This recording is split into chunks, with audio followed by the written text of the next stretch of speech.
Hello friends, आपका स्वागत है टेल टाइम्स पर। आपको पूरी कहानी का लिंक डिस्क्रिप्शन में मिलेगा। चलिए शुरू करते हैं आज की कहानी। Rebirth of protector episode 8। शाम हो चुकी थी और मेहंदी का फंक्शन भी शुरू हो चुका था। ये फंक्शन सिर्फ औरतों का था, तो इसीलिए इस फंक्शन में आदमी शामिल नहीं थे। इसीलिए उन सबको फंक्शन से दूर रखने की हिदायत दी गई थी।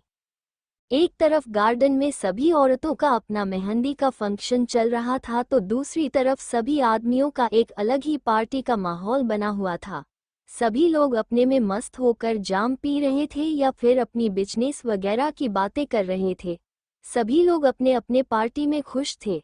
औरतें अपनी मेहंदी की फंक्शन में खुश थी और आज भी अपने आदमियों वाले फंक्शन में खुश थे। जानवी ने एक क्रॉप टॉप और उसके नीचे शरारा पहना हुआ था, जो कि डार्क ग्रीन कलर का था और जानवी के गोरे शरीर पर बहुत ही प्यारा लग रहा था। जानवी बहुत ही खूबसूरत लग रही थी, लेकिन जानवी के दुपट्टे की पिन निकल गई थी, जिस वजह से जानने का दुपट्टा संभल नहीं रहा था और जानवी के हाथों में मेहंदी लगी हुई थी। इसीलिए जानवी अपने कमरे में जा ही रही होती है कि तभी काव्य से टकरा जाती है। लेकिन जानवी भी अपने आप को संभालने से ज्यादा अपनी मेहंदी को संभालती है, क्योंकि जानवी ने पूरा आधा घंटा बैठकर मेहंदी लगवाई थी। लेकिन जानवी अपनी मेहंदी को बचा नहीं पाती और जानवी के हाथों की मेहंदी खराब हो जाती है, जिस पर जानवी बिना सामने देकर ही गुस्से में बोलना शुरू कर देती है। Can't you see bloody idiot. तभी काव्यांश गुस्से से जानवी का हाथ पकड़ लेता है और उसकी कलाइयों की मेहंदी सारी खराब हो जाती है, जिस पर गुस्से में जानवी सामने की तरफ देखती है तो एक पल के लिए डर जाती है, क्योंकि इस वक्त का काव्यांश बहुत ही गुस्से में अपनी लाल आंखों से जाने को घूर रहा था। काव्यांश गुस्से में जानवी को खींचकर बाहर की तरफ ले जाने लगता है। काव्यांश जानवी को फुल साइड वाले एरिया में लेकर आता है और जिस हाथ की मेहंदी काव्यांश के वजह से खराब हुई थी, काव्यांश उस हाथ को पुल के पानी में डालकर पूरी तरह से धुल देता है।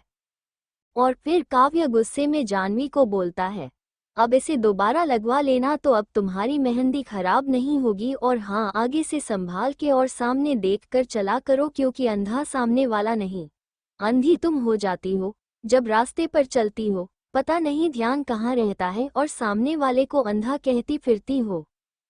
फिर काव्यांश जानवी को वहीं पर छोड़कर गुस्से में चला जाता है। काव्यांश के जानवी जाने को भी बहुत गुस्सा आता है और जानवी भी पैर पटकते हुए वापस से गार्डन में चली जाती है।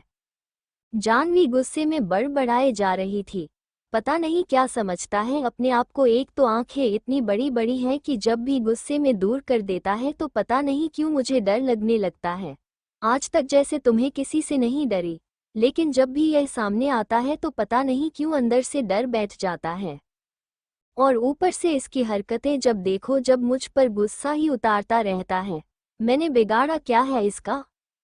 जानवी गुस्से में बड़बड़ाते हुए जा ही रही होती है कि तभी जानवी फिर से किसी से टकरा जाती है और जानवी गुस्से में झालते हुए बोलती है, आज सबकी प्रॉब्लम क्या है? सबको मुझसे ही टकराना है क्या?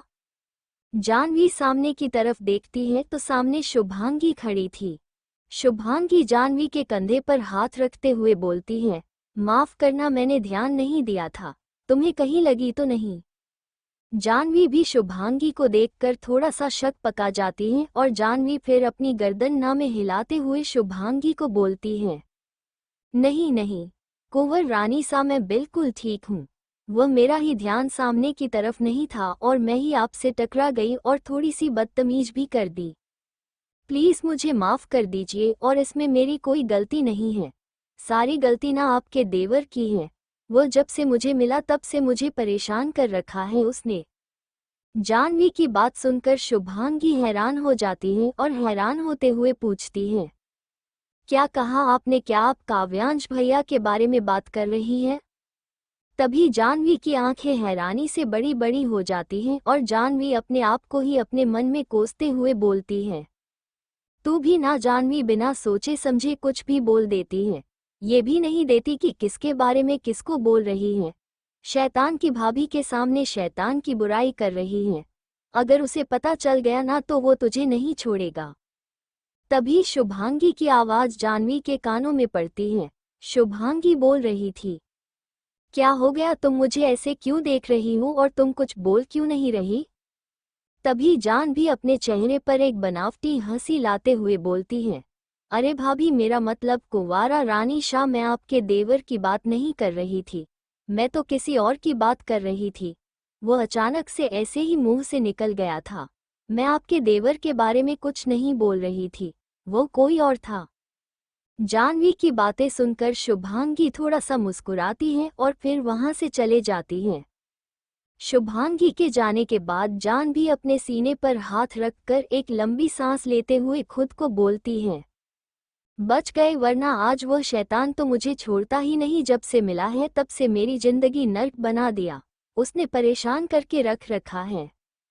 इतना बोलकर जाह्नवी भी मेहंदी वाले के पास चली जाती है और फिर से अपने हाथ पर मेहंदी लगवाने लगती है।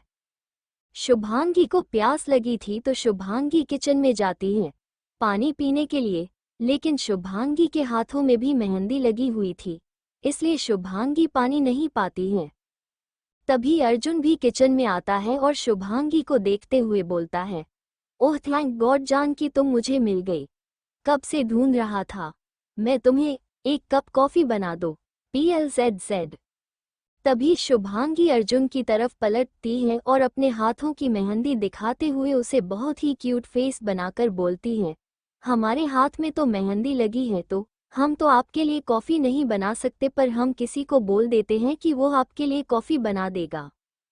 शुभांगी की बात सुनकर अर्जुन शुभांगी की मेहंदी की तरफ देखता है और शुभांगी को बोलता है, तो अपने हैंड वॉश करो और मेरे लिए कॉफ़ी बना दो, मुझे किसी और की नहीं, तुम्हारे ही हाथ की कॉफ़ी पीनी है।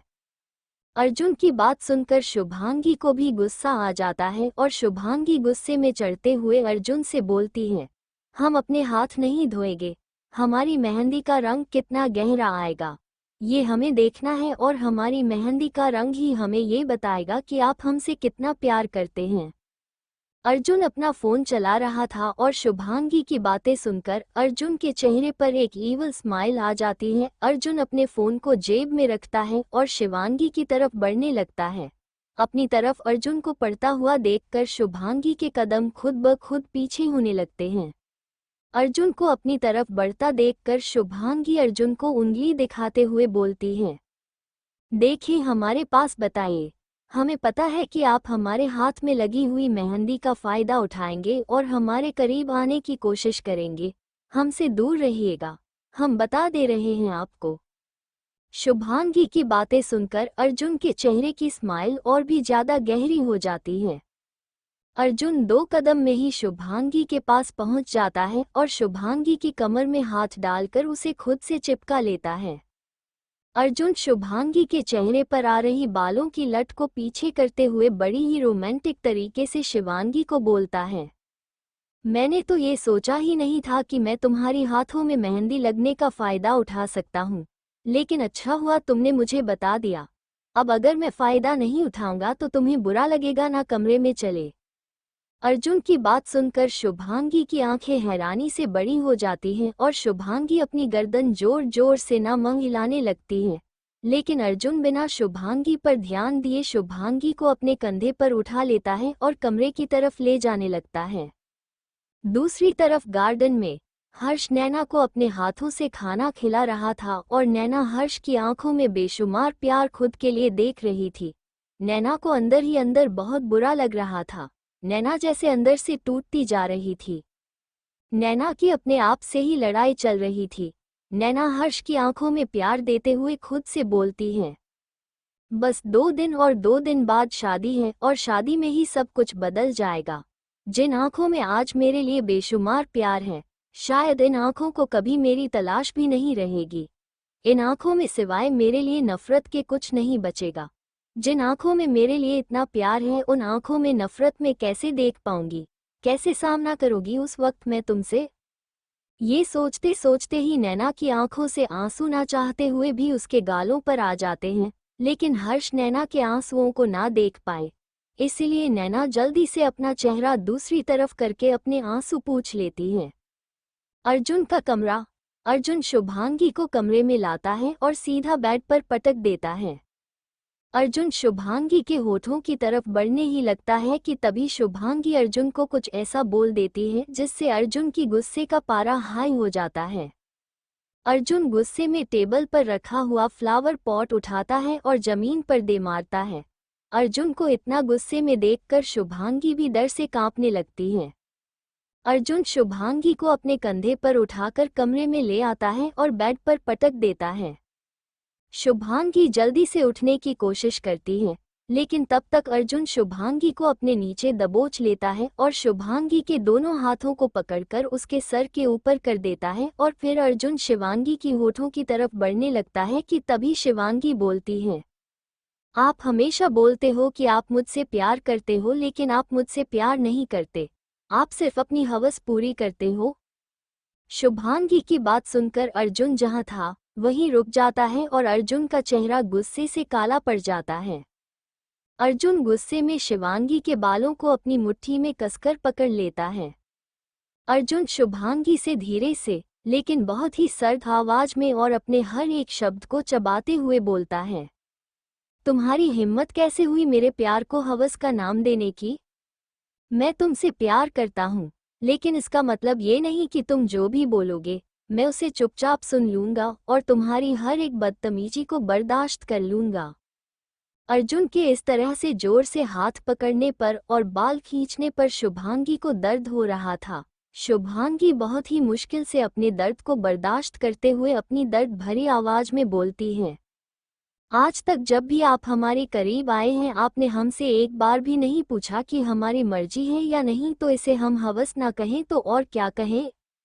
अर्जुन जोर से शुभांगी का जबड़ा पकड़ लेता है और गुस्से में चिल्लाते हुए बोलता है, मेरे पेशेंस लेवल का टेस्ट मत लो जान।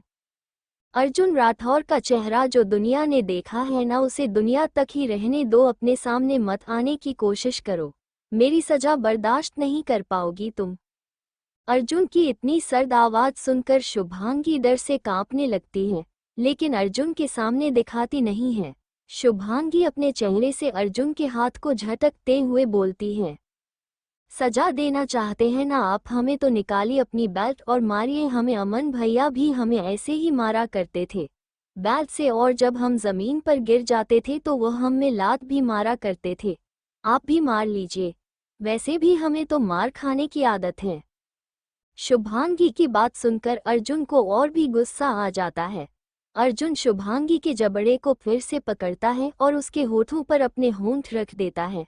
अर्जुन शुभांगी को बहुत ही वाइल्डली और रूडली किस कर रहा था। अर्जुन की किस में अर्जुन का गुस्सा साफ नजर आ रहा था। शुभांगी को बहुत ज्यादा दर्द हो रहा था और शुभांगी महसूस कर पा रही थी कि अर्जुन कितना गुस्से में है। अर्जुन अपना गुस्सा शुभांगी के होठों पर निकाल रहा था। शुभांगी को बहुत ज्यादा दर्द हो रहा था क्योंकि अर्जुन शुभांगी के होठों को चबा रहा था और बार बार वाइट कर रहा था। अर्जुन के माइंड में बार बार शुभांगी की कही हुई बातें गूंज रही थी। शुभांगी का अर्जुन के प्यार को हवस कहना और अमन का शुभांगी पर हाथ उठाना अर्जुन से बर्दाश्त नहीं हो रहा था।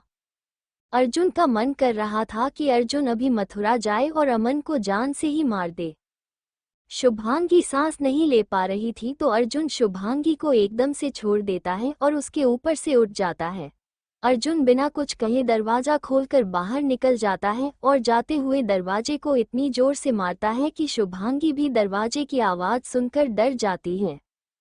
4 दिन बाद एक लड़की राजस्थान की सड़कों पर नंगे पैर भाग रही थी। लड़की के पैरों में छाले पड़ चुके थे और लड़की के पैरों से खून भी निकल रहा था। लड़की को देखकर लग रहा था कि लड़की किसी बड़े और खानदानी परिवार की है और लड़की शादीशुदा है। लड़की ने बनारसी लाल रंग की साड़ी पहनी हुई थी। लड़की बिना रुके अपनी साड़ी को संभालते हुए भाग रही थी। भागते भागते लड़की की सांस फूल जाती है। सांस लेने के लिए लड़की 2 पल के लिए रुकती है कि तभी लड़कियों को चारों तरफ से बड़ी बड़ी गाड़ियां घेर लेती हैं। तभी उस लड़की के पास एक BMW कार आकर रुकती है और उसमें से एक लंबा चौड़ा कद का बहुत ही हैंडसम लड़का बाहर आता है। लड़के के हाथ में गन थी और लड़का गुस्से से उस लड़की को घूर रहा था। उस लड़के को देखकर लड़की की जैसे सांस ही अटक जाती है। लड़की एक ही जगह पर जम जाती है। लड़का अपनी सर्द आवाज में बोलता है, कहाँ जा रही थी जान, वो भी मुझसे बचकर। लड़की की आवाज सुनकर लड़की अपने सेंस में आती है और लड़के को देखते हुए अपने कदम धीरे धीरे करके पीछे करने लगती है। लड़की एकदम से पलटकर भागने वाली ही होती है कि तभी उस लड़की को गोली चलने की आवाज आती है। सामने जो लड़का हाथ में गन लिए खड़ा था, उस लड़के ने उस लड़की के पैरों की तरफ गोली चलाई थी। लड़का अपनी सर्द आवाज में बोलता है, मुझे गुस्सा मत दिलाओ जान, चुपचाप आकर कार में बैठ जाओ, तुम मुझसे भाग नहीं सकती। ये लड़का कोई और नहीं बल्कि अर्जुन ही था और सामने उसके शुभांगी खड़ी थी। शुभांगी अपने हाथ जोड़कर बोलती है, आप हमें क्यों मारना चाहते हैं? आप तो हमसे प्यार करते थे ना, तो फिर आज आप हमारी जान क्यों लेना चाहते हैं? हमारे अंदर जो अंश पल रहे हैं वो आपके हैं, आप अपने ही बच्चों की जान क्यों लेना चाहते हैं? फिर शुभांगी बड़े ही बेदर्दी तरीके से अपने आंसू पूंछती है और अर्जुन को बोलती है, आप हमसे प्यार नहीं करते, आप हमसे दूर रहना चाहते हैं, हमसे छुटकारा पाना चाहते हैं, हमारे बच्चों से आप कोई वास्ता नहीं रखना चाहते। हम वादा करते हैं आपसे कि हम आपको अपनी शक्ल भी नहीं दिखाएंगे, हम आपसे बहुत दूर चले जाएंगे। अपने बच्चों को लेकर हम अपना साया भी आपकी जिंदगी पर नहीं पड़ने देंगे। आप प्रीति से प्यार करते हैं तो आप उनके साथ रही हैं, हमें कोई परेशानी नहीं है, हम आप दोनों के बीच में कभी नहीं आएंगे। शुभांगी हाथ जोड़ते हुए बोलती है, हम आपकी जिंदगी से बहुत दूर चले जाएंगे, हमें बस जिंदा छोड़ दीजिए, हमें मत मारिए। हमारे अंदर दो दो जिंदगियां पल रहे हैं, हमें मत मारिए, हमें छोड़ दीजिए। ये बच्चे आपके हैं, आप अपने ही बच्चों को कैसे मार सकते हैं? इतना बोलकर शिवांगी घुटनों के बल नीचे बैठ जाती है और फूट फूट कर रोने लगती है और शुभांगी थोड़ी ही देर में बेहोश हो जाती है।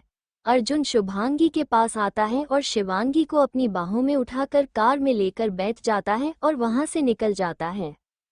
एक लड़की बेड पर सो रही थी, उसका चेहरा देखकर बताया जा सकता था कि वो लड़की बहुत ज्यादा रोई है।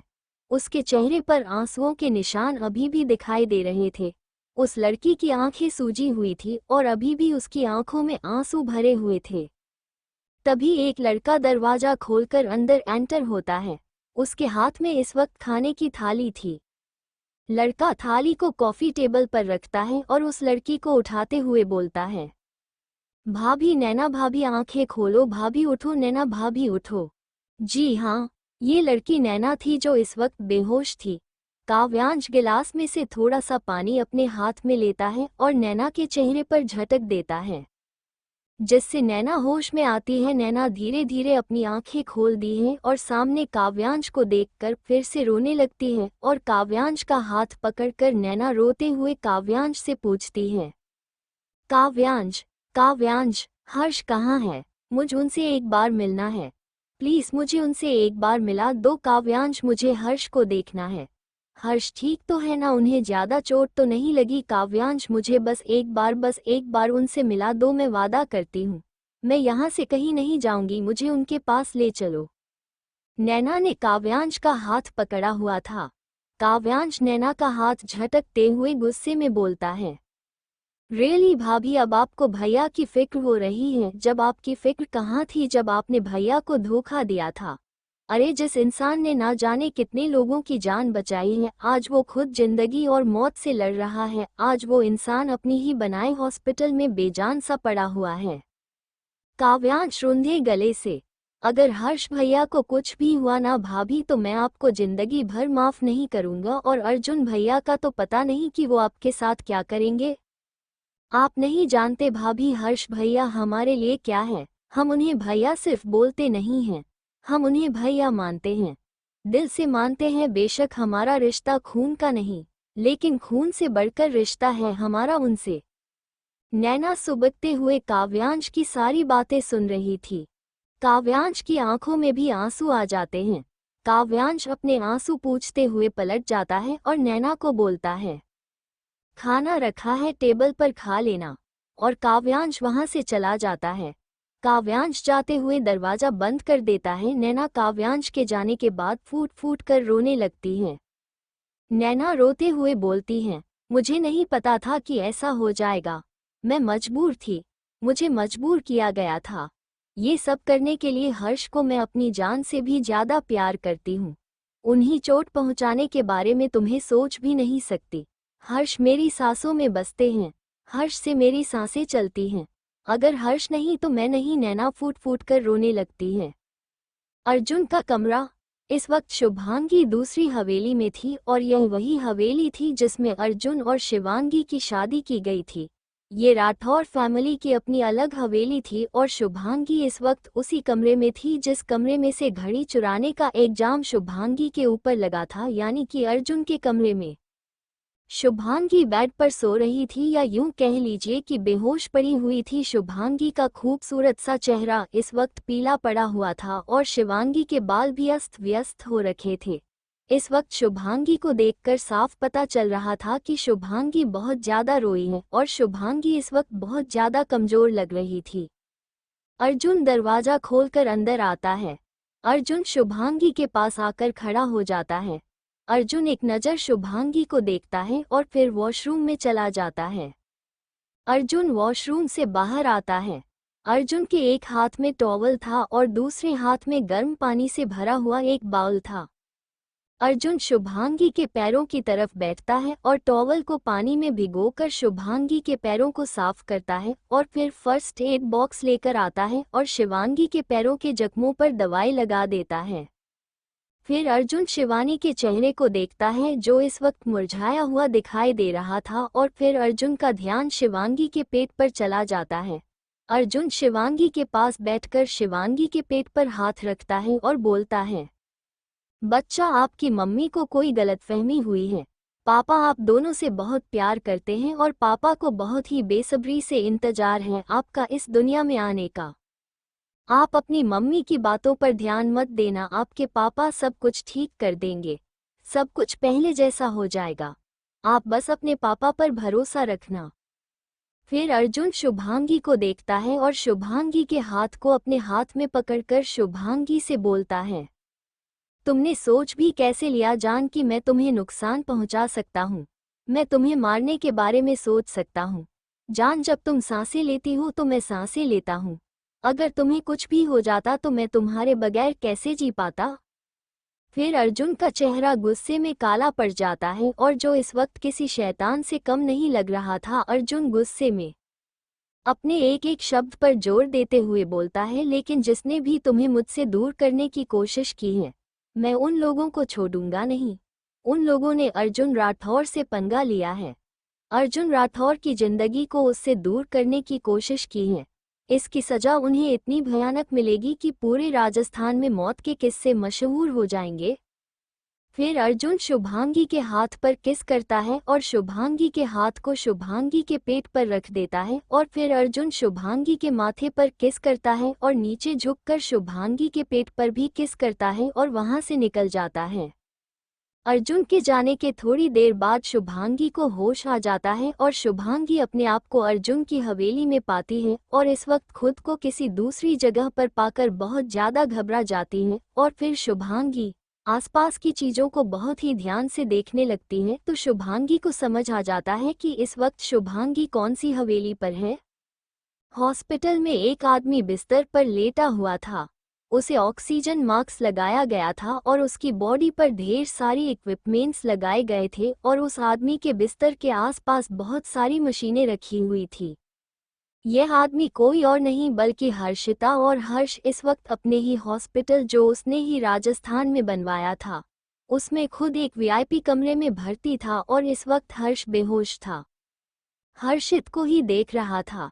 तभी एक डॉक्टर अर्जुन के पास आते हुए बोलता है, सर, वैसे तो हर्षित सर अब खतरे से बाहर हैं, लेकिन अभी भी उन्हें कम से कम 1 महीने तक बेड रेस्ट ही करना होगा। उन्हें काफी गहरी चोट आई है जो वक्त के साथ धीरे धीरे ही भरेंगे। डॉक्टर की बात सुनकर अर्जुन को बहुत ही गुस्सा आता है उन लोगों पर जिन लोगों ने हर्षित की यह हालत की थी। अर्जुन अपने हाथों की मुट्ठी बनाकर डॉक्टर को जाने का इशारा करता है और फिर हर्षित के पास आकर बोलता है, तू ठीक हो जा बस मेरे यार, और मैं उन लोगों को छोड़ूंगा नहीं जिसने तुझ पर हाथ उठाने की गलती की है। अर्जुन राठौर उन आदमियों को राजस्थान के रेगिस्तान में ऐसा दफन करेगा कि उनके साथ उसके तक उन्हें नहीं ढूंढ पाएंगे। अर्जुन कमरे में ही लगे एक सोफे पर जाकर बैठ जाता है और एक गहरी सोच में डूब जाता है। फ्लैशबैक। अर्जुन अपने कमरे से निकलकर गुस्से में बाहर जा ही रहा होता है कि तभी हर्षित से टकरा जाता है। हर्षित अर्जुन को इतने गुस्से में देखकर बोलता है, अब क्या हो गया? अब किस बात से तू भड़का पड़ा है? वैसे तो थकता नहीं है, क्या हमेशा ये हल्क वाला रुख अपनाए रखता है तू? अर्जुन हर्षित की तरफ अपनी लाल जलती आंखों से देखते हुए बोलता है, मैं हमेशा गुस्सा करता हूँ या तुम जैसे लोग मुझे हमेशा गुस्सा करने पर मजबूर कर देते हो? मैं हमेशा कोशिश करता हूँ कि तुमसे प्यार से बात करूँ, लेकिन नहीं, जब तक तुम लोग मुझे गुस्सा नहीं दिलाओगे तब तक तुम लोगों को चैन कहाँ पड़ता है? हर्षित, अरे ब्रेक मार ब्रेक, तू तो गुस्से में बुलेट ट्रेन की तरह भागे चले जा रहा है। वैसे क्या हुआ, भाभी से झगड़ा हुआ क्या, तभी तो इतना गुस्से में है ना? अर्जुन हर्ष से कुछ नहीं बोलता और बस उसकी तरफ मुंह फेर कर खड़ा हो जाता है। हर्ष अर्जुन के कंधे पर हाथ रखते हुए बोलता है, अरे यार छोड़ना, ये बीवी और हस्बैंड के बीच का झगड़ा तो जिंदगी भर चलता रहेगा, इसे ही तो प्यार कहते हैं। एक काम करते हैं, हम लोग क्लब चलते हैं, और वैसे भी राजस्थान आए हैं और क्लब नहीं हूँ मैं तो यार, राजस्थान आने का क्या फायदा? हर्ष अर्जुन को अपने साथ लेकर जा ही रहा होता है कि तभी पीछे से काव्यांश की आवाज आती है, अरे वाह, दोनों भाई अकेले अकेले ही क्लब जा रहे हो, अपने छोटे भाई को भूल गए। आज मैं समझ गया भाइयों, तुम लोगों ने मुझे पराया कर दिया। फिर काव्यांश अपने झूठे मोटे आंसुओं को साफ करते हुए बोलता है, हाँ, अब तो भूल ही जाओगे अपने छोटे भाई को, अब आप दोनों की बीवियां मिल गई हैं ना, तो भाई से तो कोई काम रहा ही नहीं, अब तो बस बीवियों से ही मतलब है, भाई को तो आप भूल ही जाओगे ना? काव्यांश की नौटंकी देखकर हर्षित बोलता है, अरे ओ नौटंकीबाज, नौटंकी करना बंद कर और सीधा सीधा बोल कि तुझे भी हमारे साथ क्लब जाना है, अब चल आजा। काव्यांश मुस्कुराते हुए हर्षित के पास आ जाता है और फिर तीनों के तीनों एक साथ क्लब के लिए निकल जाते हैं। Blue diamond club. एक प्राइवेट वीआईपी एरिया में बैठकर काव्यांश और अर्जुन। हर्ष अर्जुन को समझाते हुए बोलता है, अर्जुन देख, भाभी बहुत इनोसेंट हैं, तुझसे प्यार से बात करनी चाहिए उनके साथ, तभी तो भाभी तुझे समझेंगे, तभी तो उन्हें पता चलेगा ना कि तुमसे कितना प्यार करता है। अगर तू हमेशा और लोगों की तरह उन पर भी गुस्सा ही दिखाता रहेगा तो भाभी तुझसे दूर नहीं भागेंगे तो और क्या करेंगे? एक तो ये तेरी गुस्से वाली लाल आंखें, अरे इनसे तो अच्छे अच्छे बंदे डर जाते हैं, वह तो फिर भी एक मासूम सी लड़की है। अर्जुन गुस्से में हर्षित को घूरते हुए देखता है और बोलता है, मैं तेरी भाभी से प्यार से बात नहीं करता, अरे जितना मैं उससे प्यार से बात करता हूँ ना, आज तक मैंने दुनिया में किसी से इतने प्यार से बात नहीं की होगी, लेकिन वो है, उसे तो बस मुझसे पता नहीं किस बात का डर रहता है, हमेशा जब देखो मुझसे दूर भागती रहती है। अर्जुन गुस्से में पूरा का पूरा गिलास एक ही बार में पी जाता है और बोलता है, और आजकल तो मैडम को एक नया ही शौक चढ़ा है, जुबान लड़ाने का। और क्या बोल रहा था तू, वो मुझसे डरती है, जिस तरह से वो आजकल मुझसे जुबान चला रही है ना, उसका 1% भी मुझे दिखाई नहीं देता उसके अंदर मेरा कोई डर है। हर्ष कुछ बोलने वाला होता है कि तभी हर्ष का फोन बजता है। हर्ष अपना फोन देखता है तो उस पर नैना का नाम प्लस हो रहा था। हर्ष जल्दी से फोन उठाता है और एक साइड में चला जाता है। काव्यांश हर्ष का फोन देख लेता है कि नैना भाभी उसे कॉल कर रही हैं, और दूसरी तरफ अर्जुन का इस तरह से गुस्से में लाल होता चेहरा और हर्ष का एक तरफ साइड में जाकर बात करना। अपने दोनों भाइयों का हाल देखकर काव्यांश को बहुत हंसी आ रही थी, लेकिन काव्यांश उनके सामने तो हंस नहीं सकता था, इसीलिए काव्यांश अपने मुंह पर हाथ रखकर हंसने लगता है। तभी अर्जुन काव्यांश को बोलता है, तुझे बहुत हंसी आ रही है तो रुक बेटा, आने दे, तेरी लाइफ में भी किसी लड़की को तब देखूंगा कितना हंसता है तो हम पर। हर्ष अर्जुन के पास आता है और बोलता है, भाई मुझे अभी जाना होगा, नैना बुला रही है। अर्जुन पूछता है लेकिन इतनी रात में और नैना तुझे कहाँ बुला रही है? नैना को तो इस वक्त हवेली पर होना चाहिए ना, नैना इतनी रात गए बाहर क्या कर रही है?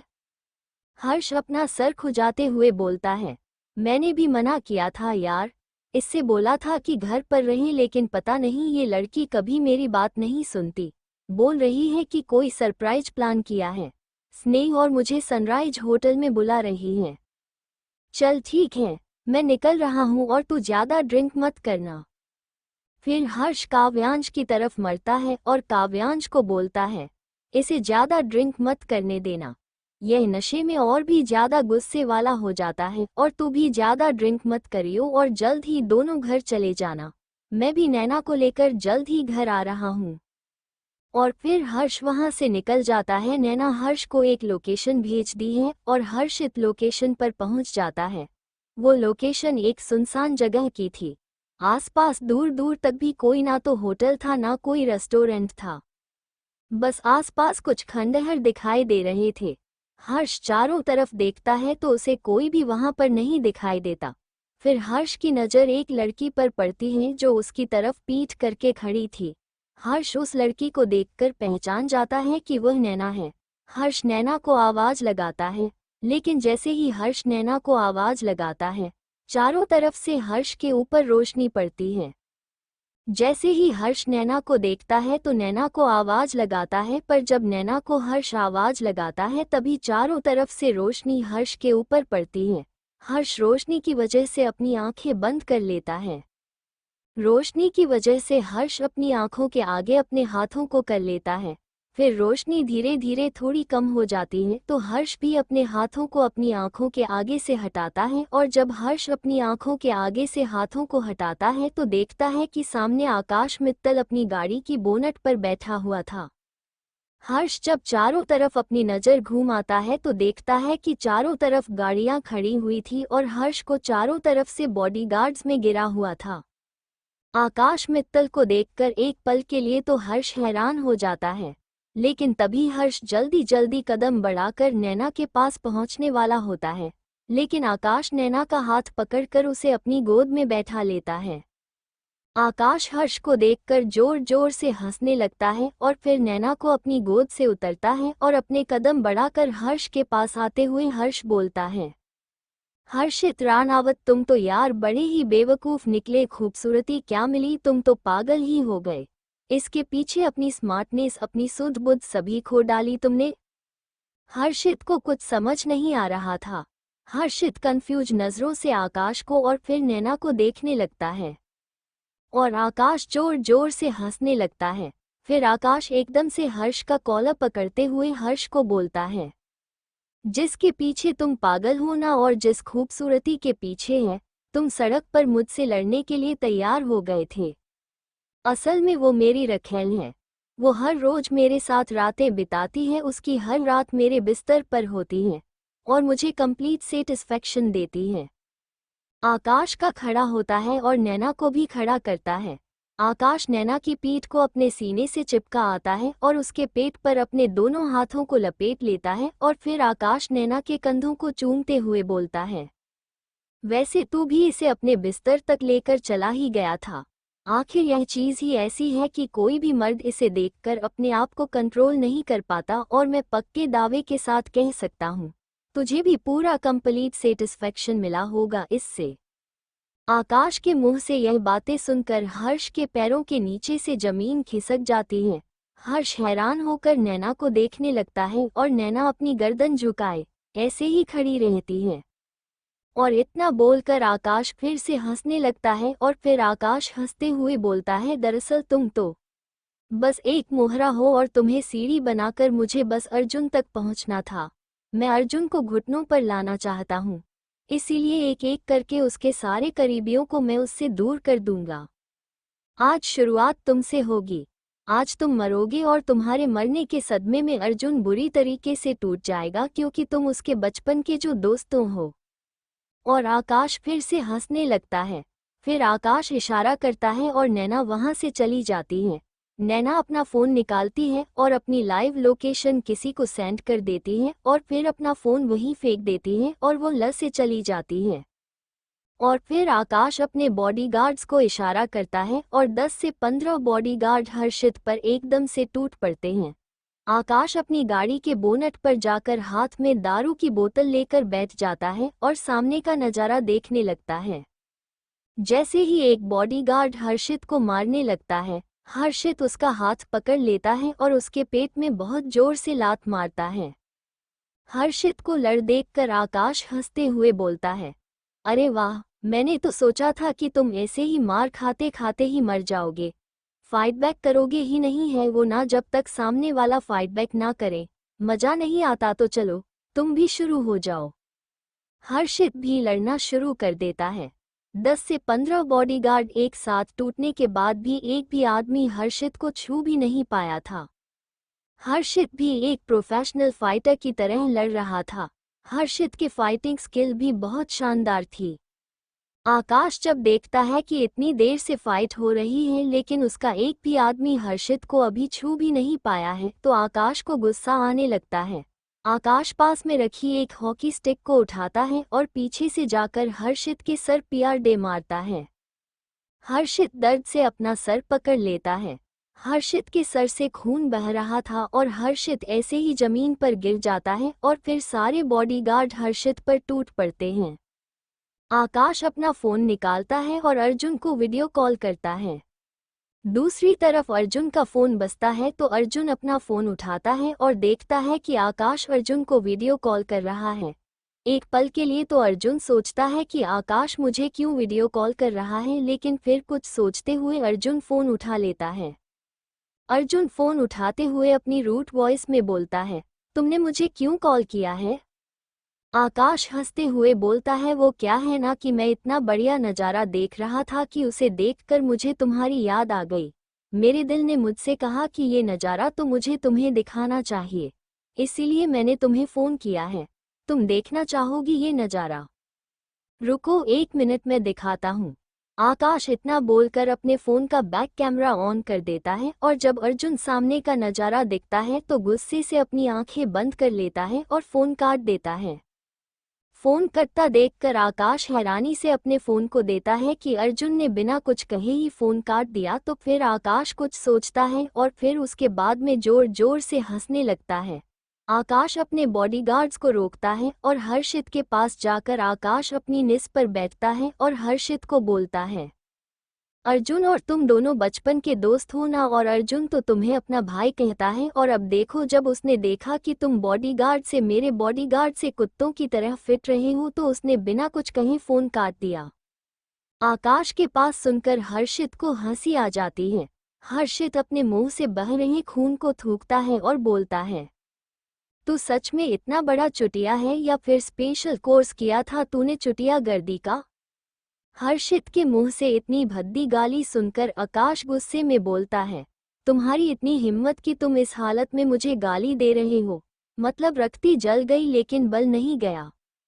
हर्षित हंसते हुए बोलता है, तूने किसे कॉल किया है ना, वो राजस्थान का शेर है शेर, और मैं उस शेर का जिगरी यार हूँ, और तूने उसके यार पर वार किया है वो भी धोखे से। तुझे ये राजस्थान तो क्या इस पूरी दुनिया का कोई भी कोना नहीं छुपा सकता, तू तो गया।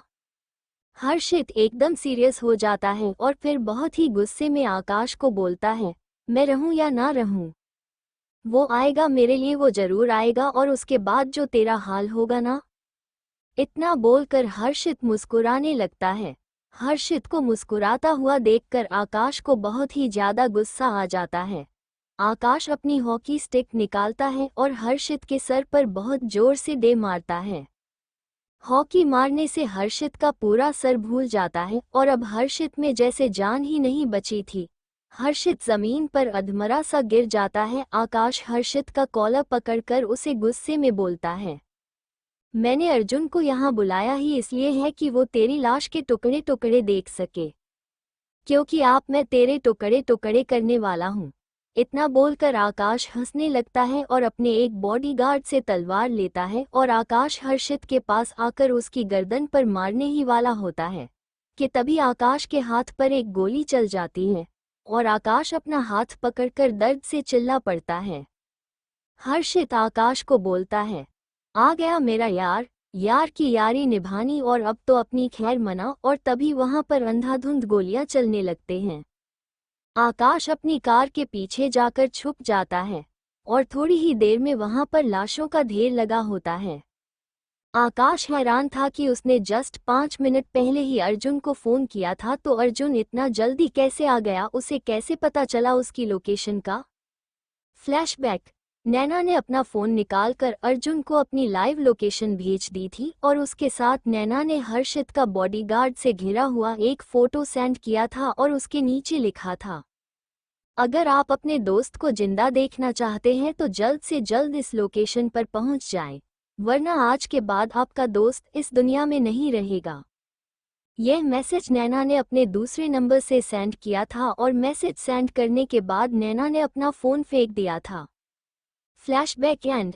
आकाश अपनी कार से झांक कर देखता है तो सामने से अर्जुन और काव्यांश भागे हुए आ रहे थे और दोनों के हाथों में ही गन थी और दोनों के सर पर ही खून सवार था। अर्जुन एकदम से ही भाग कर आता है और घुटनों के बल बैठकर हर्षित का सर अपनी गोद में रखते हुए उसे उठाने की कोशिश करता है। हर्षित की हालत देखकर अर्जुन की आंखों में आंसू आ जाते हैं। अर्जुन रोते हुए गले से बोलता है, हर्ष हर्ष आंखें खोल मेरे यार, हर्ष तुझे कुछ नहीं होगा, हर्ष तुझे कुछ नहीं हो सकता, हर्ष तेरे बगैर मैं कुछ नहीं हूँ, हर्ष अपनी आंखें खोल, हर्ष मेरे दोस्त आंखें खोल, मैं मर जाऊंगा तेरे बगैर, हर्ष आंखें खोलना मेरे यार। अर्जुन अपनी आंखों में आंसू लिए गुस्से से चिल्लाते हुए बोलता है, हर्ष आंखें खोल, अगर तुझे कुछ हो गया ना तो इस पूरे राजस्थान को आग लगा दूंगा मैं, हर्ष आंखें खोल।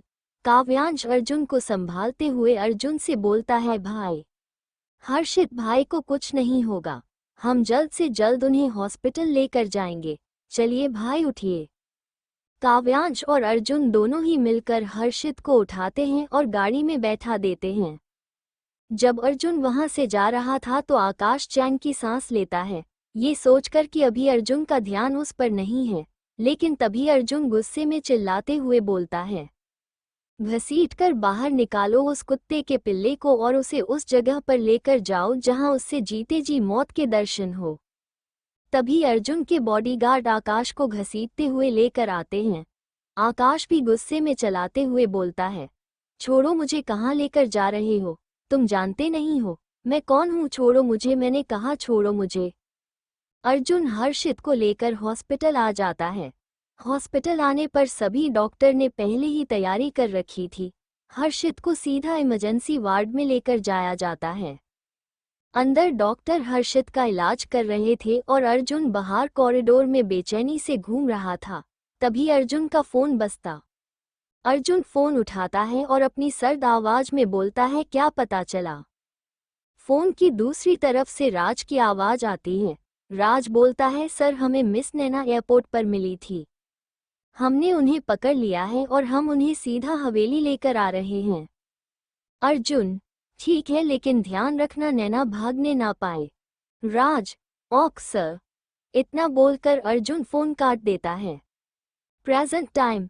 प्रिया की शादी में कोई परेशानी ना हो इसलिए अर्जुन शुभांगी को लेकर अपनी हवेली पर आ जाता है और बाकी सभी परिवार वालों को वहीं पर रुकने के लिए बोल देता है। सुबह हो चुकी थी और अर्जुन ऐसे ही सोफे पर बैठा हुआ सो गया था।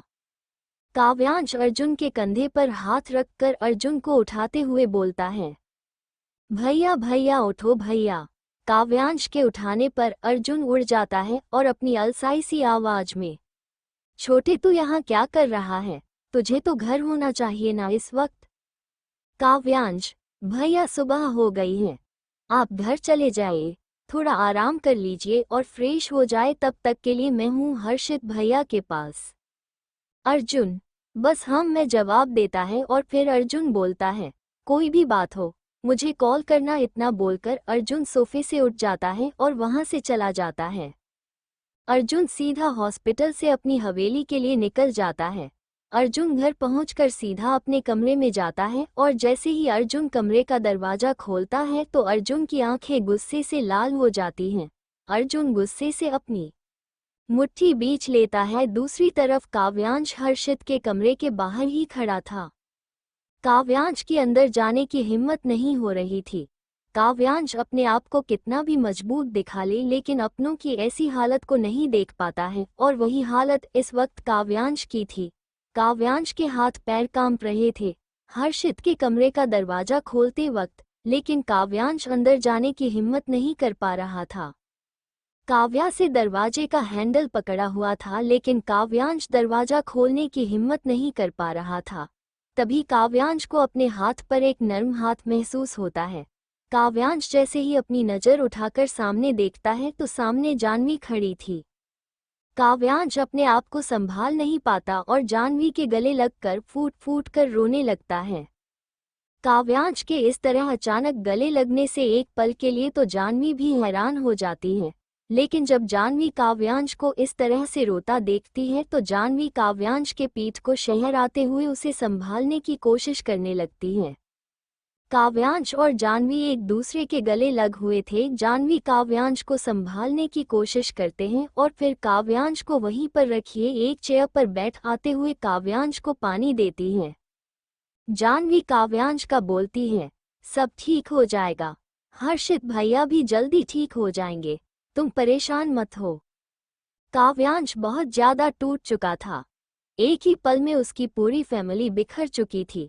2 दिन पहले जहां तक सब हंस बोल रहे थे, एक अलग ही खुशी का माहौल बना हुआ था, आज वही परिवार टुकड़ों की तरह बिखरा हुआ था। काव्यांश अपनी दर्द भरी आवाज में बोलता है, पता नहीं सब ठीक होगा या नहीं होगा, और ठीक होगा तो कब तक होगा। जहां मेरा परिवार एकता की मिसाल था, आज वही परिवार टूट चुका है। शुभांगी भाभी अर्जुन भैया के साथ नहीं रहना चाहती। पता नहीं किसने उनके जेहन में ये जहर घोल दिया है कि अर्जुन भाइयों ने उन्हें चोट पहुंचाना चाहते हैं, उनके बच्चों को मार देना चाहते हैं। और दूसरी तरफ नैना भाभी, मैं जानता हूं कि नैना भाभी हर्षित भाई से बहुत प्यार करती हैं, लेकिन उन्होंने हर्षित भैया को इतना बड़ा धोखा दिया है कि उन्हें कोई भी माफ नहीं करे। एक तरफ शुभांगी भाभी ने हमारे परिवार को इतनी बड़ी खुशी दी है और दूसरी तरफ हर्षित भैया इस हाल में हैं। तभी वहां पर अंजलि भी आ जाती है। अंजलि काव्यांश के कंधे पर हाथ रखती है। काव्यांश अपनी गर्दन उठाकर देखता है तो सामने अंजलि खड़ी थी। अंजलि की आंखें भी लाल थी। अंजलि की आंखों में भी आंसू भरे हुए थे। अंजलि को वहां देखकर काव्यांश हैरान हो जाता है और एकदम से खड़ा होते हुए बोलता है, तुम यहाँ पर क्या कर रही हो? तुम्हें तो। काव्यांश इतना ही बोल पाया था कि तभी अंजलि के पीछे से आते हुए काव्यांश को अपना पूरा परिवार दिखाई देता है। दादी आरती जी, दादाजी और अवेंद्र जी। दादी और आरती जी दोनों ही एक साथ काव्यांश से पूछती हैं, हर्षित कहाँ है? कहाँ है हमारा बेटा? उसे क्या हुआ है? उसे कितनी चोट आई है? किसने उसकी ऐसी हालत की? काव्यांश दादी के गले लगकर रोने लग जाता है। काव्यांश अपने आप को संभाल नहीं पाता और फूट फूट कर रोने लगता है। काव्यांश अपने हाथ की उंगली से इशारा करते हुए बताता है, हर्षित भैया उस कमरे में हैं और अभी हमें अंदर जाना अलाउड नहीं है। काव्यांश की बात सुनकर सभी लोग खिड़की से हर्षित को देखने लगते हैं। हर्षित के पूरे शरीर पर चोट लगी हुई थी। हर्षित को जगह जगह पर पट्टी बंधी हुई थी। हर्षित को ऑक्सीजन में भी लगाया हुआ था और हर्षित अभी बेहोश था। हर्षित को ड्रिप भी लगे हुए थे और हर्षित पूरी तरह से मशीनों से घिरा हुआ था। हर्षित को इस हाल में देखकर दादी और आरती जी खुद को संभाल नहीं पाती और जमीन पर बैठकर दोनों रोने लग जाती हैं। काव्यांश और काव्यांश के पापा दोनों ही उनके पास आते हैं। काव्यांश अपनी माँ को संभालता है और काव्यांश के पापा दादी को संभालते हैं। दादी रोते हुए बोलती है, ना जाने किसकी हमारे परिवार को नजर लग गई। कल तक हमारा परिवार के साथ खुश था और एक ही पल में क्या से क्या हो गया। इतना बोलकर दादी रोने लग जाती है। काव्यांश अपनी दादी के पास आते हुए दादी को समझाते हुए बोलता है, हर्षित भैया ठीक हैं, उन्हें कुछ नहीं हुआ है और थोड़े दिनों में ही तो बिल्कुल ठीक हो जाएंगे और हमारे साथ पहले की तरह ही रहेंगे। अर्जुन का कमरा। अर्जुन ने अपने कोट को उतार कर अपनी एक हाथ से अपने कंधे पर पकड़ा हुआ था। अर्जुन कमरे में आता है और कोट को सोफे पर फेंक देता है और अर्जुन जैसे ही सामने देखता है तो और अर्जुन की आंखें गुस्से से लाल हो जाती हैं। शुभांगी बालकनी में खड़ी थी और शुभांगी ने अपना वही पुराना वाला काला लिबास पहना हुआ था और शुभांगी बिल्कुल पहले की तरह अपने कपड़े पहनकर खड़ी थी। अर्जुन गुस्से में अपने कदम शुभांगी की तरफ बढ़ा देता है और शुभांगी की बाजू पकड़कर अपनी तरफ खींचते हुए बोलता है, यह क्या बकवास है। शुभांगी अपना हाथ छुड़ाते हुए अर्जुन से बोलती है, ये बकवास नहीं, हमारी असली औकात है, हमारी असलियत है, ये हमारी पहचान, हम भूल गए थे। ऐसे जब आपने हमसे शादी की थी, लेकिन अच्छा हुआ आपने हमें वापस से हमारी असली औकात हमें याद दिला दी। शुभांगी की बातें अर्जुन के सीने में खंजर की तरह चुभ रही थी। अर्जुन शुभांगी का हाथ पकड़कर अपनी तरफ खींचते हुए बोलता है, देखो जान, मैं बहुत थका हुआ हूँ और इस वक्त बहुत ज्यादा परेशान भी हूँ। मुझे और परेशान मत करो, चुपचाप जाओ और अपने कपड़े बदल कर आओ। शुभांगी भी अर्जुन की आंखों में आंखें डालकर बोलती है, नहीं, हम अपने कपड़े नहीं बताएंगे, हमारी पहचान है और हम अपनी पहचान को अपने आप से दूर नहीं करेंगे। ये हमें याद दिलाएगी कि आप किस तरह से हमें धोखा देकर उस प्रीति के पास चले गए थे। शुभांगी की बात सुनकर अर्जुन को और भी ज्यादा गुस्सा आ जाता है। अर्जुन शुभांगी की कमर में अपना हाथ डालता है और खुद से चिपकाते हुए बहुत ही गुस्से में लेकिन ठंडे और सर्द लहजे में धीरे से बोलता है, जान, अच्छा होगा कि तुम खुद से अपने कपड़े बदल लो, वरना अगर मैं अपने पे आ गया ना तो खुद अपने हाथों से तुम्हारे कपड़े बदल लूंगा और उसके बाद पूरी दिन मैं तुम्हें बिस्तर से उठने नहीं दूंगा। तुम पूरे दिन बिस्तर पर तड़पती रहोगी मेरे नीचे। अर्जुन की बातें सुनकर शुभांगी अंदर तक कांप जाती है और डरते हुए अपने थरथराते होठों से अर्जुन को बोलती है, पर आप हमारे साथ ऐसा नहीं कर सकते।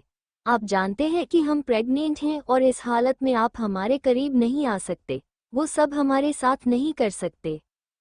अर्जुन शुभांगी के कांपते होठों को अपने अंगूठे से सहलाते हुए बोलता है, जान, अभी तुम सिर्फ 6 वीक प्रेग्नेंट हो और अभी मैं तुम्हारे करीब आ सकता हूँ।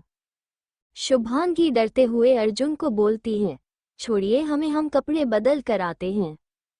अर्जुन, नहीं, अब तुमने बहुत देर कर दी, अब तुमने गलती की है तो उसकी सजा तो तुम्हें मिलेगी। अर्जुन शुभांगी के कान के पास जाकर बहुत ही सेक्सुअल वॉइस में बोलता है, I want you now and I want to fuck you very badly. Arjun की बातें सुनकर शुभांगी की सांसें उसके गले में ही अटक जाती हैं। अर्जुन की बातें सुनकर शुभांगी डर से कांपने लगती है और अपनी जगह पर जैसे जम जाती है।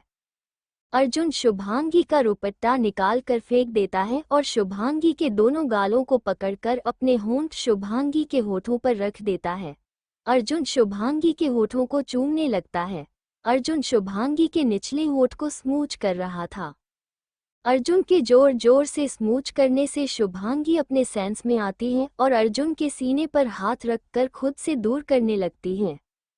लेकिन अर्जुन शुभांगी से दूर नहीं होता और अर्जुन शुभांगी की कमर में हाथ डालकर शुभांगी को खुद से चिपका लेता है। अर्जुन शुभांगी की कमर को सहलाने लगता है, लेकिन अर्जुन को शुभांगी का सूट इरिटेट करने लग रहा था क्योंकि अर्जुन शुभांगी के मखमल बदन को छूना चाहता था, लेकिन बीच में कपड़े आ रहे थे तो अर्जुन शुभांगी के सूट की जिप खोल देता है और अर्जुन शुभांगी के सूट को उसके जिस्म से अलग कर देता है।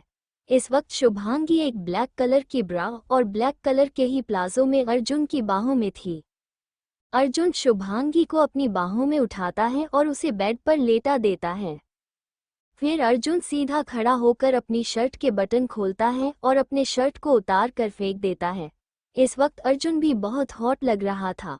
अर्जुन की मस्कुलर बॉडी और उसके 8 पैक साफ दिखाई दे रहे थे जो उसे बहुत ही अट्रैक्टिव बना रहे थे। अर्जुन शुभांगी के ऊपर आ ही रहा होता है कि तभी शुभांगी अपनी नजरें फेर लेती है और बहुत ही धीरे से अर्जुन को बोलती है, आप हमारे पास क्यों आ रहे हैं? आप तो प्रीति से प्यार करते हैं ना, तो उसी के पास जाइए और उसी से अपनी ये हवस की भूख को मिटाने। शुभांगी की बात सुनकर जो अर्जुन का गुस्सा शांत हुआ था फिर से भड़क जाता है और अर्जुन गुस्से में शुभांगी का जबड़ा पकड़ता है और दूसरे हाथ से उसके बालों को पकड़कर गुस्से में शुभांगी से बोलता है, बहुत ज्यादा जुबान चलने लगी है तुम्हारी, अब मेरी हवस की आग को तो तुम ही शांत करोगी। अर्जुन एक हाथ से शुभांगी का जबड़ा पकड़ता है और दूसरे हाथ से शुभांगी के बालों को मुट्ठी में कसकर पकड़ लेता है और फिर अपने होठों को शुभांगी के होठों से जोड़ देता है। अर्जुन बहुत ही रूडली किस कर रहा था। अर्जुन शुभांगी के निचले होंठ को अपने होठों में दबाकर खींचकर उसे स्मूच करने लगता है। शुभांगी को बहुत ज्यादा दर्द हो रहा था। शुभांगी खुद को अर्जुन से छुड़ाने की कोशिश कर रही थी, लेकिन शुभांगी हिल भी नहीं पा रही थी। करीब 15 मिनट की किस के बाद जब शिवांगी को सांस लेने में प्रॉब्लम होने लगती है तो अर्जुन शुभांगी के होठों को छोड़कर उसकी गर्दन को चूमने लग जाता है। शुभांगी लंबी लंबी सांसें लेकर खुद को शांत करती है और फिर शुभांगी गुस्से में चढ़ते हुए अर्जुन से बोलती है, आप ये काम आराम से थोड़ा प्यार से नहीं कर सकते क्या? हर बार दर्द देना जरूरी होता है क्या?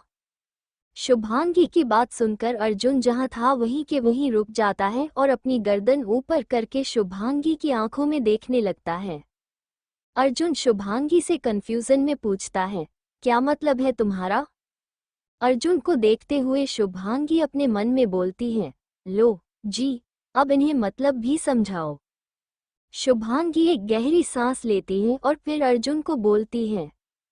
शुभांगी अपनी नजरें अर्जुन से हटा लेती है और फिर झिझकते हुए बोलती है, मथुरा में हमारी एक दोस्त थी जो हमें अक्सर मंदिर में मिला करती थी और जब उसकी नई नई शादी हुई थी तो हमने सिर्फ पूछा था कि शादी की पहली रात क्या हुआ था उसके साथ, तो उसने हमेशा बताया था और उसने तो हमें ये भी बताया था कि पहली रात में तो उसको थोड़ा दर्द हुआ था, लेकिन बाद में उसे दर्द नहीं होता था और उसे बहुत ही अच्छा लगता था ये सब करना। अर्जुन इरिटेट होकर शुभांगी को बोलता है, तुम कहना क्या चाहती हो ये बताओ। अर्जुन की बात सुनकर शुभांगी को भी गुस्सा आ जाता है। शुभांगी भी चिढ़ते हुए बोलती है, आप जब भी मेरे करीब आए हैं मुझे सिर्फ दर्द ही मिला है, आप हमेशा मुझ पर टूट पड़ते हैं। हमने कभी आपको ये सब करने से मना किया है क्या? हम ही सबसे पहले आपके करीब आए थे तो आप थोड़ा प्यार से कर लोगे तो कुछ चला जाएगा क्या आपका? शुभांगी की इस कंप्लेंट को सुनकर अर्जुन के चेहरे पर भी एक स्माइल आ जाती है। अर्जुन को इस तरह से मुस्कुराता देखकर शुभांगी और भी ज्यादा चीर जाती है। शुभांगी गुस्से में मुंह फुलाकर अर्जुन को बोलती है, हमें नहीं करना ये सब, हटिए हमारे ऊपर से। अर्जुन शुभांगी के कान के पास जाकर बहुत ही सेक्सुअल वॉइस में बोलता है, मुझे नहीं पता था कि मेरी बीवी को मुझसे इतनी सारी कंप्लेन है, लेकिन आज मैं सारी कंप्लेन दूर कर दूंगा। आज तुम्हें भी बहुत मजा आएगा। इतना बोलकर अर्जुन शुभांगी के होठों पर अपने होंठ रख देता है और इस बार अर्जुन बहुत ही प्यार से शुभांगी को चूमने लगता है। अर्जुन शिवांगी को बहुत ही डीपली किस करने लगता है जिससे शुभांगी भी बहकने लगती है और शुभांगी के हाथ खुद ब खुद अर्जुन के बालों में आ जाते हैं। शुभांगी अर्जुन के बालों को सहलाने लगती है। शुभांगी भी अर्जुन के होठों को स्मूच करने लगती है। शुभांगी का रिस्पांस पाकर अर्जुन को बहुत अच्छा लगता है और अर्जुन और भी ज्यादा पैसिनेट होकर किस करने लगता है।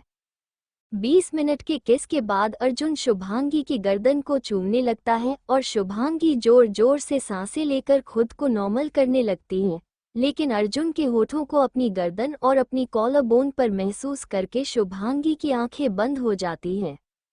अर्जुन एक हाथ से शुभांगी के गालनों को सहला रहा था और दूसरे हाथ से शुभांगी की कमर को सहला रहा था। अर्जुन का दूसरा हाथ शुभांगी के गालों से हटकर शुभांगी की ब्रेस्ट पर आ जाता है और अर्जुन शिवांगी की ब्रेस्ट को उसकी ब्रा के ऊपर से ही सहलाने लगता है। अर्जुन शुभांगी के क्लीवेज को चूम रहा था और फिर अर्जुन धीरे धीरे उसके पेट पर आ जाता है। अर्जुन का हर एक टूट शुभांगी को मदहोश कर रहा था। शुभांगी आज बहुत ही अलग सा फील कर रही थी। शुभांगी की बॉडी भी गर्म होने लगी थी। शुभांगी के मुंह से भी बहुत ही मोहक आवाज निकलने लगती है। हम। अर्जुन शुभांगी के पेट को देखता है तो अर्जुन के चेहरे पर एक बहुत ही प्यारी स्माइल आ जाती है। अर्जुन बहुत ही प्यार से शुभांगी के पेट को चुनता है और अपने मन में बोलता है, पापा आप दोनों का बहुत ही बेसब्री से इंतजार कर रहे हैं बच्चा। अर्जुन शुभांगी के पेट को बहुत ही प्यार से और हल्के हल्के चूमने लगता है और जगह जगह पर बहुत ही प्यार से शक करने लगता है, जिससे शुभांगी मचल रही थी। अर्जुन शुभांगी को पलट देता है और शुभांगी के ब्रा का हुक खोल देता है और फिर अर्जुन शुभांगी की गोरी पीठ को चूमने लगता है। अर्जुन शुभांगी की ब्रा को और उसके प्लाजो को निकाल देता है। अर्जुन अपने एक हाथ को शुभांगी के सेंसिटिव एरिया पर ले जाता है और फिर शिवांगी के सेंसिटिव एरिया को सहलाने लगता है। अर्जुन शुभांगी के साथ फोप्ले करने लगता है, जिससे शुभांगी और भी ज्यादा तड़प उठती है। शुभांगी की पूरी बॉडी पर पसीना आने लगता है। आह आह आह आह। अर्जुन स्टॉप। शुभांगी के मुंह से पहली बार अपना नाम सुनकर अर्जुन को बहुत अच्छा लगता है और अर्जुन रुक जाता है। अर्जुन शुभांगी के माथे को चुनता है, लेकिन अब अर्जुन खुद भी कंट्रोल नहीं कर पा रहा था। अर्जुन शुभांगी से अलग होता है और अपनी पैंट उतार कर फेंक देता है और फिर अर्जुन शुभांगी के ऊपर आता है और एक कंबल से खुद को और शुभांगी को कमर तक ढक देता है। फिर अर्जुन बहुत ही प्यार से, बहुत ही आराम से, बहुत ही जेंटल तरीके से शुभांगी के साथ इंटीमेट होता है।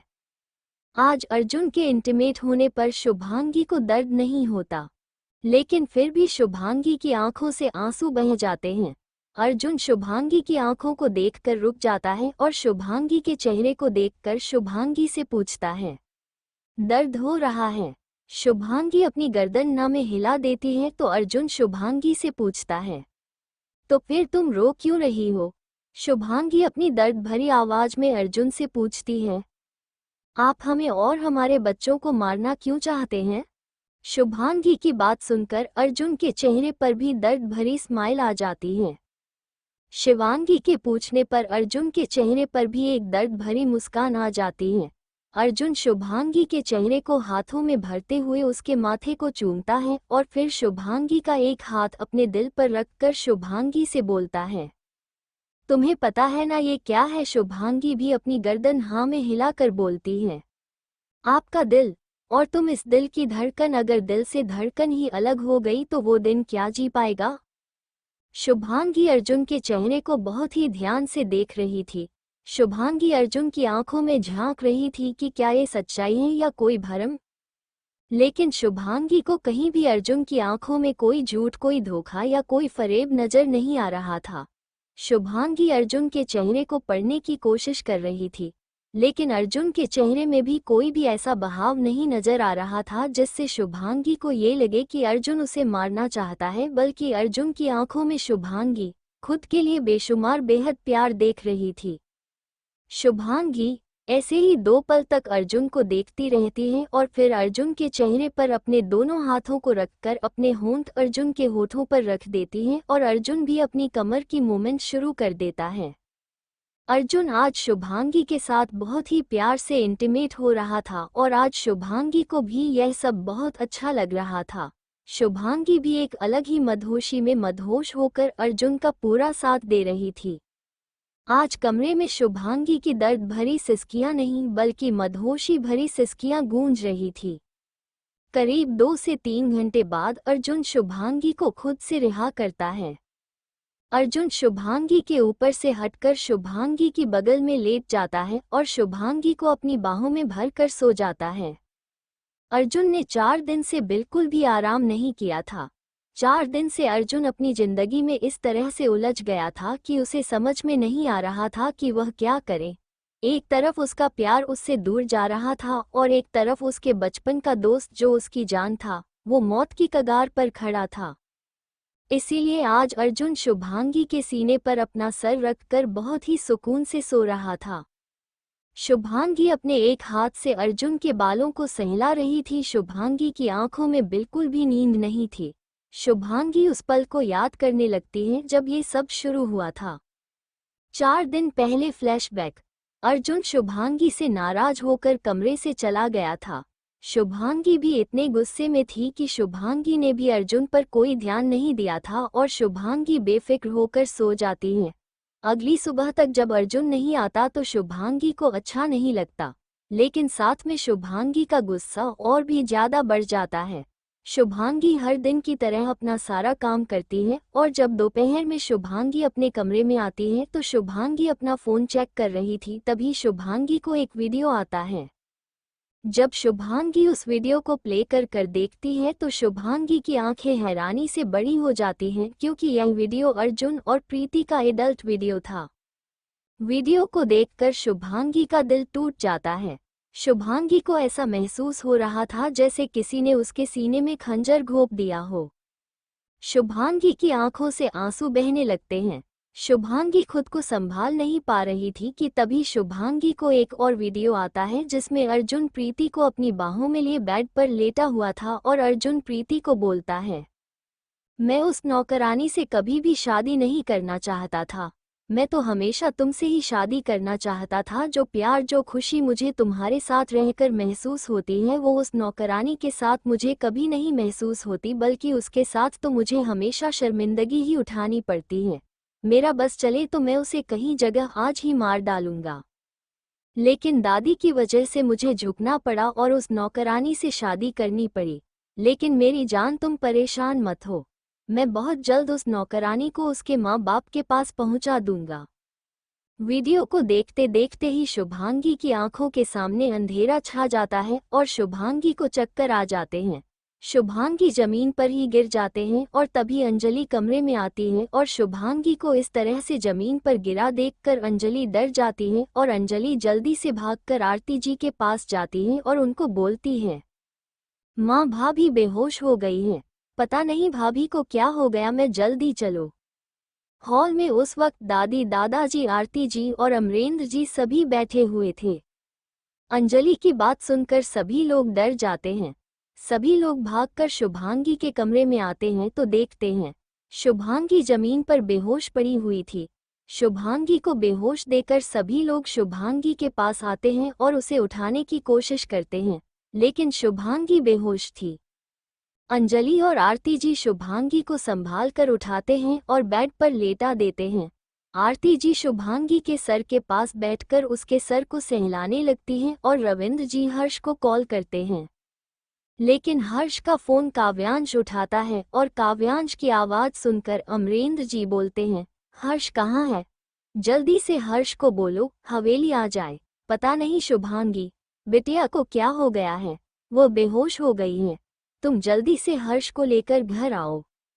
अपने पापा की बात सुनकर काव्यांश भी परेशान हो जाता है, लेकिन हर्ष तो इस वक्त हॉस्पिटल में भर्ती था। हर्ष तो घर पर नहीं ले जाया जा सकता था, इसीलिए काव्यांश हॉस्पिटल से ही एक डॉक्टर ने को अपने साथ लेकर हवेली निकल जाता है। काव्यांश अर्जुन से भी कुछ नहीं बताता क्योंकि अर्जुन भी इस वक्त बहुत परेशान था हर्ष को लेकर। काव्यांश डॉक्टर को लेकर सीधा अर्जुन के कमरे में जाता है। सभी लोग अर्जुन के कमरे में ही थे और शुभांगी को घेर कर खड़े हुए थे। काव्यांश डॉक्टर को अपने साथ लेकर आता है तो सभी लोग शुभांगी के पास से हट जाते हैं और डॉक्टर को बोलते हैं, जल्दी चेक कीजिए, हमारी बहू को क्या हो गया है। पता नहीं, सुबह तो ठीक थी, अचानक से बेहोश हो गई। डॉक्टर सभी को बाहर जाने के लिए कहती हैं और सभी लोग बाहर चले जाते हैं। फिर डॉक्टर शुभांगी को चेक करती हैं और चेक करने के बाद डॉक्टर कमरे के बाहर आती है तो सभी लोग डॉक्टर को घेर कर खड़े हो जाते हैं और डॉक्टर से पूछते हैं, क्या हुआ, हमारी बेटी ठीक तो है ना? डॉक्टर आरती जी का हाथ पकड़कर आरती जी को बोलती हैं, मुबारक हो हुकुम रानी साहब, दादी बनने वाली हैं और वो भी एक बच्चे की नहीं, दो बच्चे की आपकी बहू प्रेग्नेंट है और वो भी ट्विंस बच्चों के साथ। डॉक्टर की बात सुनकर सभी लोगों के चेहरे पर मुस्कान छा जाती है और एक खुशी की लहर जैसे पूरे घर में दौड़ जाती है। डॉक्टर की बात सुनकर सभी लोग बहुत बहुत ज़्यादा खुश हो जाते हैं।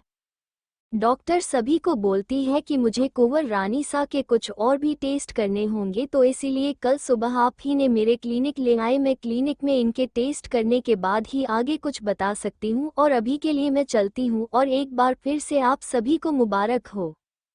डॉक्टर के जाने के बाद सभी लोग काव्यांश से पूछ रहे हैं कि हर्ष कहाँ है, हर्ष को तुम अपने साथ क्यों नहीं लेकर आए? सभी घरवालों की बातें सुनकर काव्यांश भी परेशान हो जाता है।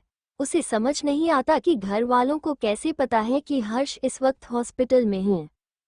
काव्य सभी को झूठ बोलता है। काव्यांश बोलता है हर्ष भैया हॉस्पिटल में हैं और उनका बहुत इमरजेंसी वाला केस था, इसीलिए हर्ष भैया नहीं आए। लेकिन हर्ष भैया ने ही मीज राखी को भेजा था यहाँ पर भाभी को चेक करने के लिए, और हर्ष भैया ने बोला था कि वो 1-2 दिन तक नहीं आएंगे क्योंकि उन्हें मुंबई जाना होगा। वहां पर भी उनका एक इमरजेंसी केस आ गया है। सभी लोग बहुत खुश थे, इसीलिए ज्यादा ना सोचते हुए सभी लोग काव्यांश की बातों पर विश्वास कर लेते हैं। तभी दादाजी काव्यांश को बोलते हैं, अरे हमारी बहू ने इतनी बड़ी खुशखबरी दी है, मुंह तो मीठा कराओ। तो काव्यांश बोलता है, हाँ मैं अभी मिठाई लेकर आता हूँ, हम पूरे राजस्थान में मिठाई बंटवा आएंगे। तभी दादी जी बोलती है, नहीं पूरे राजस्थान में मिठाई बंटवाने की जरूरत नहीं है। जब हमारे पोता ये हमारी पोती इस दुनिया में आ जाएंगे तब हम राजस्थान में मिठाई कटवाएंगे, वरना खुशियों को नजर लग जाती है। सभी लोग दादी की बात मान जाते हैं और बस काव्यांश को मिठाई लेने के लिए भेज देते हैं और पूरे परिवार में मिठाई खिलाते हैं। कुछ लोग जहां इस बात से बहुत खुश थे तो कुछ लोगों को ये खुशी बिल्कुल भी रास नहीं आई थी, जैसे कि सीमा जी इस बात से बिल्कुल खुश नहीं थी कि शुभांगी प्रेग्नेंट है और प्रीति के तन बदन में आग लग चुकी थी। प्रीति अपने कमरे में चक्कर काट रही थी और गुस्से में किसी को फोन मिला रही थी, लेकिन सामने वाला शख्स फोन नहीं उठा रहा था, इसीलिए प्रीति बार बार फोन कर रही थी और इस वक्त प्रीति बहुत ज्यादा गुस्से में थी। 2 से 4 बार फोन मिलाने के बाद सामने वाला इंसान फोन उठा लेता है और फोन उठाते ही सामने वाला इंसान थोड़ा डरते हुए प्रीति को बोलता है, माफ करना मैडम, वो मैं बाहर चला गया था, मुझे फोन का पता नहीं चला। इतने में प्रीति गुस्सा करते हुए बोलती है, तो क्या तुम अपनी अर्थी सजाने गए थे जो अपना फोन नहीं उठा पाए? इतनी भी कहाँ बिजी थे जो तुम्हें अपना फोन नहीं दिखाई दिया? चौथा मना रहे थे अपना। सामने वाला इंसान, सॉरी मैडम गलती हो गई, आगे से ऐसी गलती कभी नहीं होगी। तभी प्रीति गुस्सा करते हुए बोलती हैं, आगे से ऐसी गलती होनी भी नहीं चाहिए। और अब मेरी बात ध्यान से सुनो, तुम्हें किसी का काम तमाम करना है, पैसे और उस लड़की की सारी डिटेल और उसका फोटो मैं तुम्हें व्हाट्सएप कर रही हूँ। जल्द से जल्द मेरा ये काम होना चाहिए। जल्द से जल्द मतलब जल्द से जल्द, यानी कि आज शाम तक समझ में आए बात। सामने वाला इंसान ओके मैम कहकर फोन रख देता है और प्रीति शुभांगी की सारी डिटेल्स उस आदमी को भेज देती है। अर्जुन का कमरा, शुभांगी को धीरे धीरे होश आ जाता है। शुभांगी जब अपनी आंखें खोलती है तो अपने पूरे परिवार को अपनी आंखों के सामने देखती है, जिनके चेहरे पर इस वक्त बेशुमार खुशी झलक रही थी। शुभांगी सभी को देखकर उठकर बैठने लगती है। तभी आरती जी शुभांगी के पास आती हैं और उसे सहारा दिलाकर बैठा देती हैं। तभी दादी जी बोलती हैं, बहुत बहुत शुक्रिया बेटा, हमें इतनी बड़ी खुशी से नवाजने के लिए। शुभांगी हैरानी से दादी को देखने लगते हैं। तभी अंजलि जी भी अपनी आंख से काजल निकालकर शुभांगी की कान के पीछे लगाती हैं और बोलती हैं, बस इन खुशियों को किसी की नज़र न लगे, मेरे बच्चों की खुशियों को किसी की नज़र ना लगे। तभी अंजलि भी एकदम से भागकर शिवांगी को गले लग जाती हैं और शुभांगी को बोलती हैं, थैंक यू भाभी, हमारे घर में इतनी बड़ी खुशियां लाने के लिए थैंक यू सो मच, और बहुत बहुत मुबारक हो आपको भी। सभी को इस तरह खुश देखकर और बधाइयां देते हुए देखकर शुभांगी हैरानी से सभी को देखने लगते हैं। तभी दादी शुभांगी को बताती हैं, मुबारक हो बेटा, आप माँ बनने वाली हैं और अर्जुन पिता बनने वाला है, और वो भी एक नहीं दो बच्चों के। दादी की बात सुनकर शुभांगी एकदम से बस की तरह जमी की जमी रह जाती है। शुभांगी को एक पल में ही दुनिया बदलती हुई सी नजर आती है। शुभांगी कैसे रिएक्ट करे? शुभांगी का दिल जैसे खुशी के मारे बाहर ही आने को तैयार हो जाता है। शुभांगी समझ नहीं पा रही थी कि वो अपनी खुशी को कैसे बयां करे, और अपने आप ही शुभांगी का एक हाथ अपने पेट पर चला जाता है। शुभांगी अपने पेट पर हाथ रखकर मुस्कुराने लगती है। शुभांगी की आंखों में आंसू छलक आते हैं। तभी दादी अंजलि से पूछती हैं, यह अर्जुन कहाँ है? कल रात से घर नहीं आया है, इसका काम का भी कुछ समझ में नहीं आता, पता नहीं दिन रात कहाँ गायब रहता है। अरे इतना भी क्या काम करना कि अपने ही बाप बनने की खुशी में शामिल ना हो सके। उसे तो ये पता भी नहीं है कि वो बाप बनने वाला है। दादी की बात सुनकर शुभांगी की आंखों के सामने वो वीडियो आ जाता है और शुभांगी के चेहरे की मुस्कुराहट गायब हो जाती है। शुभांगी फिर से उदास हो जाती है और अपने पेट पर हाथ रखकर अपने मन ही मन बोलती है। पता नहीं वो इस खबर को सुनकर खुश होंगे भी या नहीं। क्या वो सच में मुझसे प्यार करते थे या नहीं, या सिर्फ आज तक उन्होंने जो प्यार किया है वो सिर्फ एक दिखावा था। क्या वो वीडियो सच्ची थी? क्या सच में उन्होंने मुझसे कभी प्यार नहीं किया है? भगवान, मुझे कुछ समझ में नहीं आ रहा। मैं क्या करूं? शुभांगी को इस तरह से परेशान देखकर आरती जी शुभांगी फिर पूछती हैं, क्या हुआ बेटा, तुम इतनी परेशान क्यों हो? अर्जुन की वजह से। अरे तुम्हें पता है ना, मैं काम में बिजी रहता है, आ जाएगा, तुम परेशान मत हो। शुभांगी मुस्कुराकर बस हाँ में अपनी गर्दन हिला देती है और फिर शुभांगी आरती की को बोलती है, माँ मैं बहुत थक गई हूँ, क्या मैं थोड़ा आराम कर लूँ? तभी आरती जी बोलती हैं, हाँ हाँ बेटा तुम आराम करो, हम सभी जाते हैं। ठीक है, और अब से तुम्हें प्रॉपर आराम करना है, तुम आराम करो। शुभांगी बिस्तर पर लेट जाती हैं और बाकी के सभी लोग बाहर चले जाते हैं। अर्जुन आज शादी घर नहीं आया था और कल प्रिया की शादी होने वाली थी। Thank you for listening. मुझे उम्मीद है आपको ये स्टोरी पसंद आई होगी। अगर आपको पसंद आई है तो प्लीज़ लाइक और कमेंट करना ना भूलें और मोर स्टोरीज के लिए सब्सक्राइब करें। मिलते हैं नेक्स्ट वीडियो में।